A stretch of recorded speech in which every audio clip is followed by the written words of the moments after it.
Hello, Spink here. This is episode 5, I believe, of my Let's Play of AGEOD Civil War 2. Not that we've gotten very far, we're still on turn 1. Seems that I'm using all of this time jabbering on rather than actually having any action. But there you go. Last episode, we took all of our movement. Everybody's assigned to where they need to go.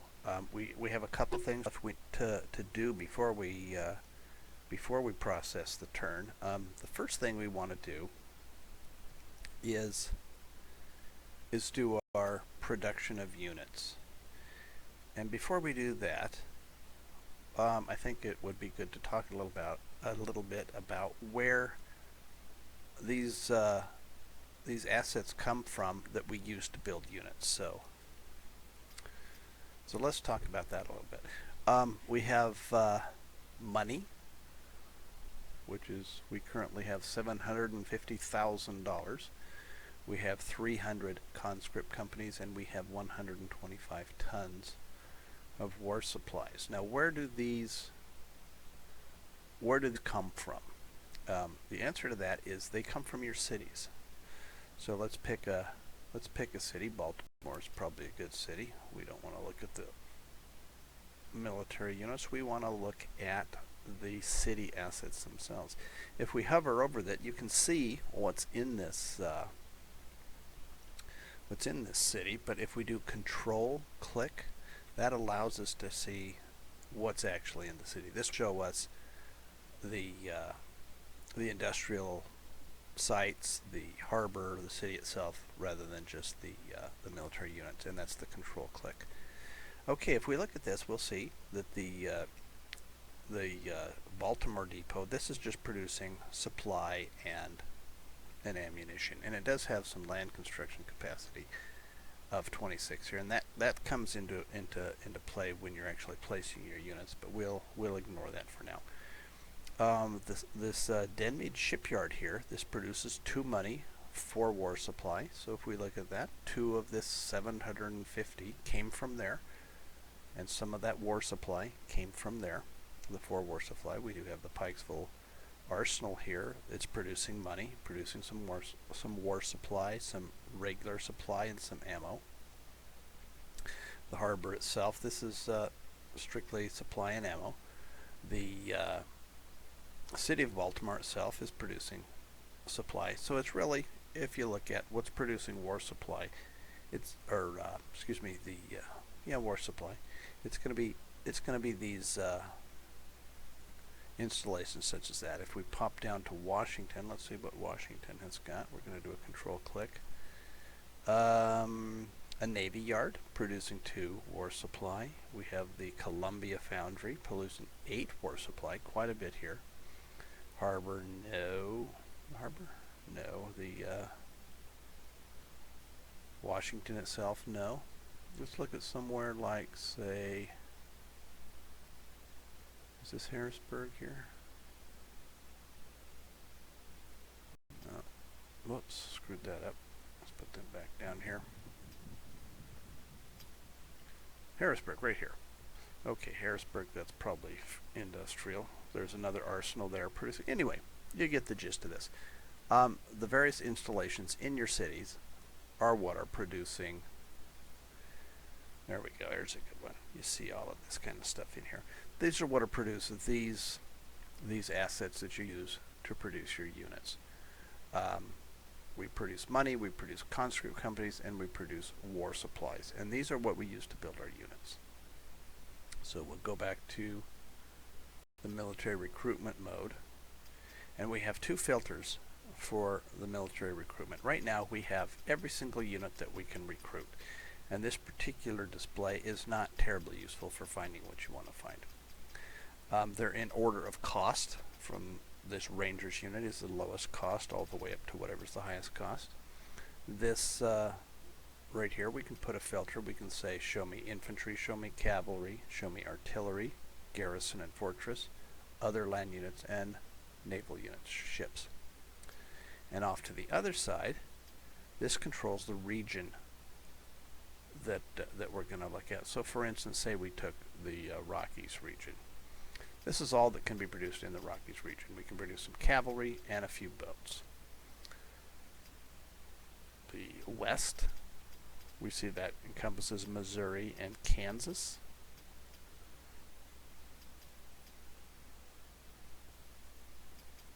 Yep, everything is Missouri and Kansas. The old Northwest is Indiana, Michigan, and Ohio, and West Virginia. The Northwest, that's Iowa, Illinois, Wisconsin, Minnesota, and so on. You just, this just allows you to select the region that you want to build units in, and it'll show you what's available. Well, first off, we have a fairly decent force. I mean, we're going to want more forces in the east here, but what we have here is okay for now. We do have something. It's off in Missouri, and down here in Cairo, and up here in what's going to be our Kentucky force. This is where we're currently lacking forces, especially down here. This is where I see a force that's really going to be needed pretty soon, because we don't really have much of a force here and here. So we'll go back to this. We see we have $750,000, 300 conscripts, and 125 war supplies. And let's look at the Northwest. Will show me just infantry units, and we see here we have several brigades, different makeups of the brigades. If as I hover over them, you see off to the right the different makeup of each of these, and the pop-up will tell you what the cost of each of these is. So I would like to get some force here in Illinois initially. So I have a choice here between these two brigades of infantry, one of which is just two brigades of line infantry, and the other has one regiment of line infantry, one regiment of conscripts, and some conscript cavalry. So I think I'm going to take these. If you look at this, 60 money, 28 conscripts, 9 war supply, 45 days to build. We're looking at the center of the of that pop-up about. And off to the other side, where this other regiment, this other brigade, which only has the two light infantry regiments, it shows the cost for there. But I think I'm going to take these, and what we do, we just drag and drop them. I'm going to put 4 brigades right here that are going to start forming up into Cairo. And as we see here, they're going to take 50 days for them to become available for us, and they've taken 40 money, 20 conscripts, and 4 war supply each for us. So we see now our numbers have dropped for that. And we now are able to see these on the map when we select this area, in addition to that Cairo squadron we had, and the garrison, and those 2 militia units. We now see these units being formed, and they have no combat ability right now. If they were to be attacked by the enemy, they would essentially just be destroyed. So we don't want to be building units in areas that are insecure. Cairo, I don't think it's going to be a problem here. So we're going to build our 4 units right here. As long as we're building here, why don't we build a couple artillery units here as well?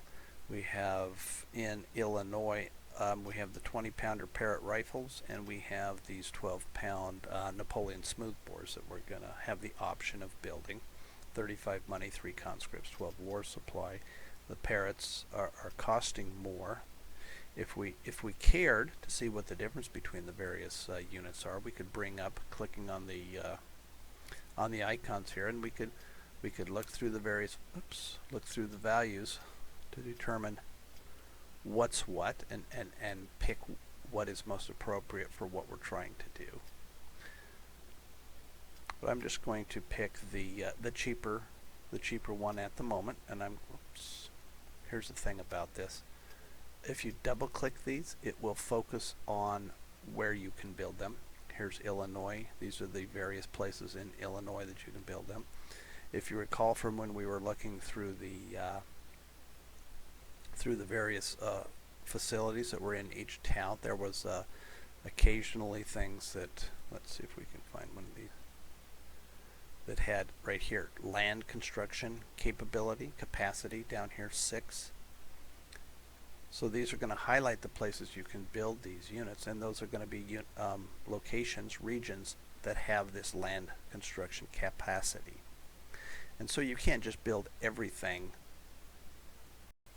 in the same place. You know, you have to spread things out to an extent so that you don't overload the capacity of any given place. But since we still have some capacity left here, let's throw a couple artillery batteries in there. And maybe think about something that we can put into St. Louis. Let's go back to infantry.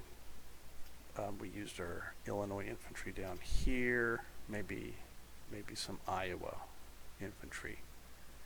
It's a little farther north. We want to make sure when we're placing our units that they're on railroads so that we can get them to where we need to get them. Illinois. Maybe we'll build them in Illinois. Just build them up here in Springfield. So that's quite close to St. Louis here. 1, 2, 3, 4, and you can see the numbers dropping as we do that. And again, let's build a couple artillery batteries there. Something else to think about. Go back to the west. Is out here in look at the infantry in Kansas and Missouri. It sometimes is useful to build a little bit of militia to kind of garrison areas so that we don't have to worry about raiders coming in. We do have Mound City sitting here without any kind of a garrison. So I'm going to build a Kansas militia regiment right here in Mound City. Lawrence already has one. Leavenworth has one. I may build some more just so that we can throw some garrisons into some of these forts here. We'll see how we feel on that. Bloomington and Carrollton up there don't have one, so I'm going to stick one Missouri militia into each of those just to ensure that we have some defense there in case the Confederacy moves up through there. Let's go back over to, oh, here's something that's important. This is something you need to check every time you have the ability. These HQ support units, these basically anytime one of these shows up, you want to build those.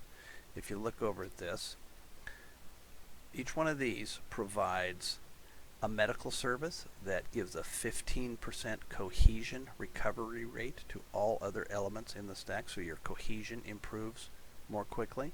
You have a signal element that gives you an additional command point and an additional +1 per ability level to the stack it's in.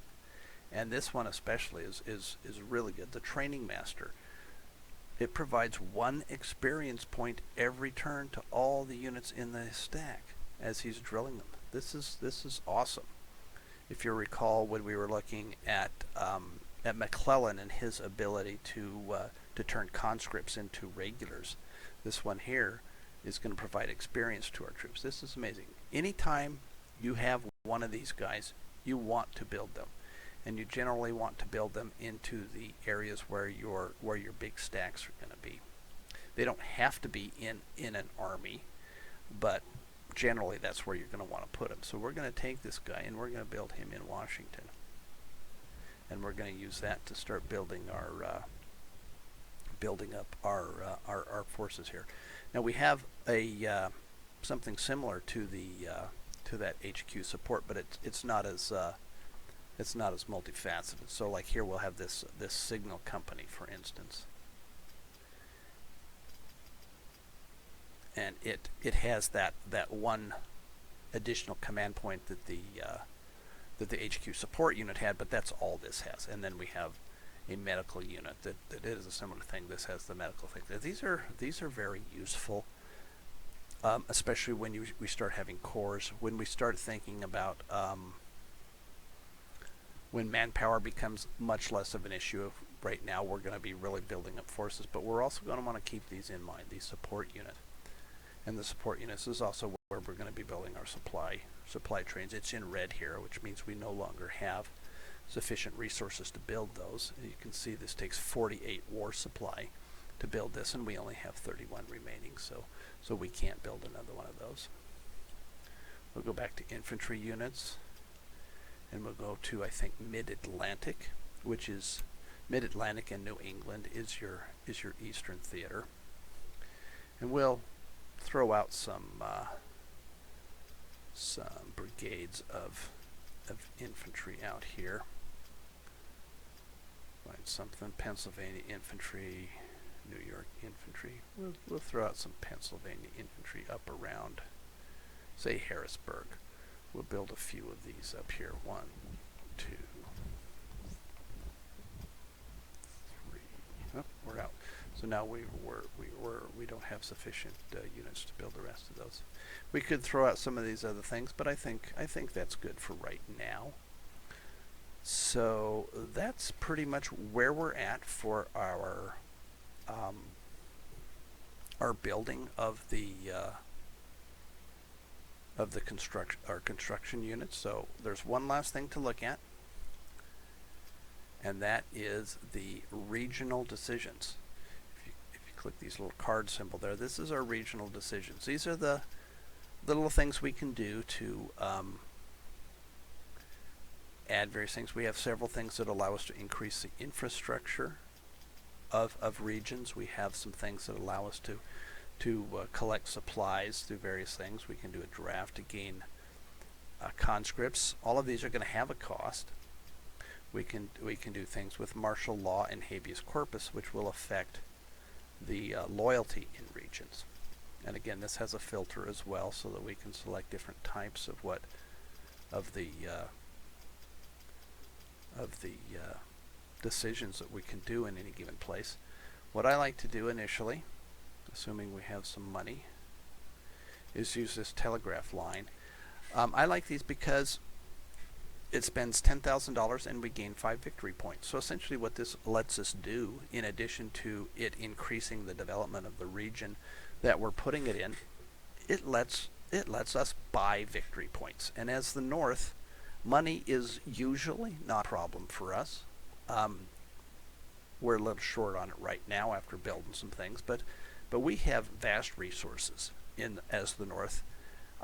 Victory points we're a little short on right now, so I see this as, hey, this lets me buy victory points. That's awesome. So I'm going to throw a few of these in here. As you notice, things when you hover over one of these decisions, the regions turn either red or green, and that shows you where you can put these. And if you look down in the tooltip itself, it will tell you where you can put the various things. We're going to put, wish it would stay highlighted while we're dragging them, but now everything's red everywhere. So why is that? Well, this costs $10,000. We've only got 5,000 remaining. So that's where we're at on this. So that's our decisions. We'll have done those. I'm going to hit save one more time because this does have a tendency to crash. Not a lot, but occasionally it does, and we don't want to lose what we've done. It does also save whenever you exit and whatnot, but I'm going to put a save on here right now. And now what we're in, episode 5. Each of these are about 20 minutes long, and we're finally going to hit proceed to the next turn. So I'll probably put a cut in here, and we'll see. Well, let's run through the turn and see what happens. As we go down through, we might cut some of these, cut some of this out, because there's going to be a lot of nothing going on. But we'll run this and see what happens. Now this is a simultaneous orders game. So what that means is we've entered all our orders, and now it's calculating the AI orders. If you see this bar up here, This is 15 days, which is the turn, and this shows what day it's currently processing. And when that's done, and the orders have been calculated for that, it's going to go through and run through each day and show us what's happening on a day-by-day basis, and we'll be able to see that shortly.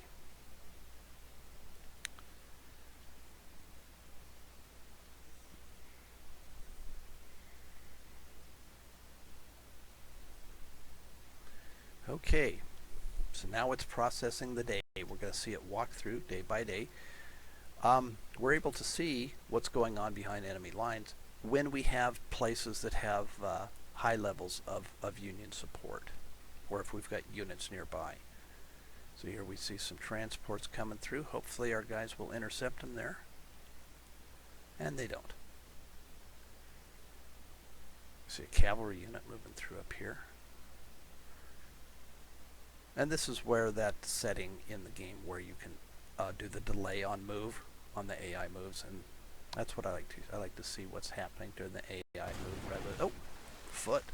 So the Confederacy tried to run some transports past that choke point that we were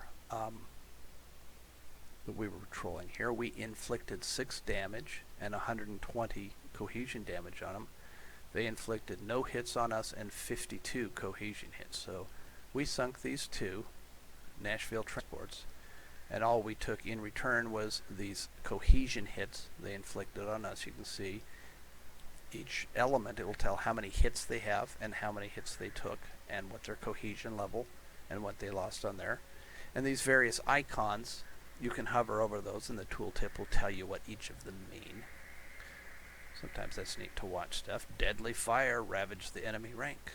So the transports destroyed at least one enemy unit. That's awesome. Okay, so there's that victory in the Mississippi confluent. There's a Confederate raider down in the Keys, possibly a brigade or a blockade runner. Another squadron. Okay, now here we see Floyd has indeed evacuated Clarksburg like we thought. Price has evacuated Jefferson City. He might be headed to Rolla.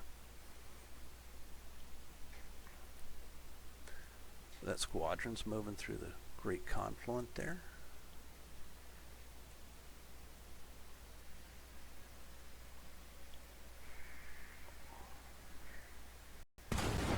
Again, Foote has hit another unit trying to come through here. We have a Tennessee gunboat squadron of the Colonel Lovell and the Little Rebel. 2 gunboats. We had 4 gunboats here, plus these transports. You can see we inflicted 3 damage, 3 hits, and 41 cohesion hits. So we hit 3 hits on him and the 41 cohesion hits.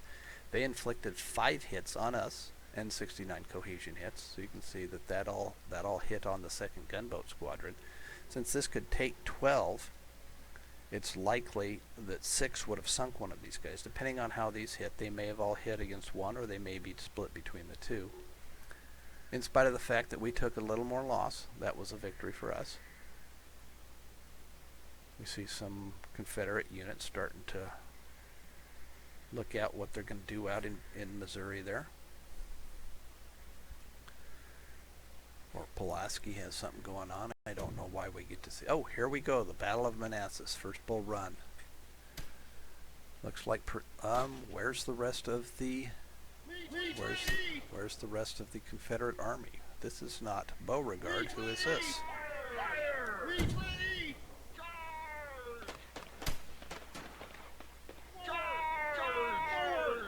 And this is you can change this setting in the options how long this display lasts. I kind of like to have a little bit of drama going on, show it for a while rather than just have it pop up immediately to the results. Looks like we're doing pretty good. I think Beauregard has gone elsewhere. And we were defeated. Looked like we were doing pretty good. We inflicted 200 hits on the enemy and 31 cohesion hits. They inflicted 205 hits on us, 1,633 cohesion hits, 6,100 troop losses, And we took 10,000 losses. So even though we outnumbered them almost 2 to 1, and a much larger advantage in guns, we lost. So, oh, look at this. These little slash marks here. The 1st Brigade, the 2nd Brigade were completely destroyed.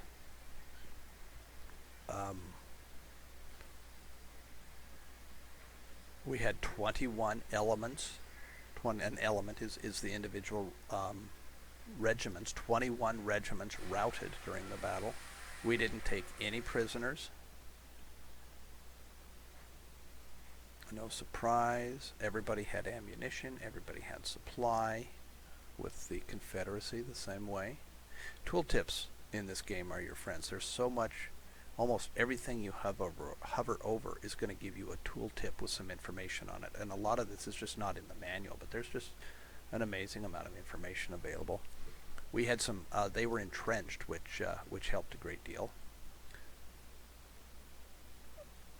They had 73 companies of prisoners taken. One company equals 100 men, so they captured 7,300 of our troops. Not terribly awesome there. They only had 7 of their units rout, and they were able to, 22, essentially they just, by picking up the abandoned weapons on the ground, they gained 22 war supply. This is that value up there. We certainly have a lot more war supply than they do, so whenever they make a big gain of this on as the outcome of a battle, this is very, very important for the Confederacy. And you can see as you go through on each side, you can see how many hits each particular unit took. So we can see that they inflicted 205 on us, and you can see where those fell. So, and this, we can scroll down and see what all happened with that. But that is the battle, the first battle of Manassas. Hopefully, and we lost that. And actually, rather perversely, that makes me happy, because I like things to go according to history at the beginning. At the beginning, I like that to happen. Here we have a gunboat squadron against a gunboat squadron. No hits inflicted by either side, just a little bit of cohesion hits. Because it kind of sets everything up the way I think it should start. Actually, I would prefer if this scenario started with the aftermath of the first Bull Run battle, with McClellan coming in to be put in command of the Army of Potomac at this point. But this is good. This makes me happy. This is right about 20 minutes, so I think this is a good time to stop this. In the next episode, we'll go through it and look at all of these messages and see what they're telling us. But right now, I'm going to call this episode to a close. See you next time.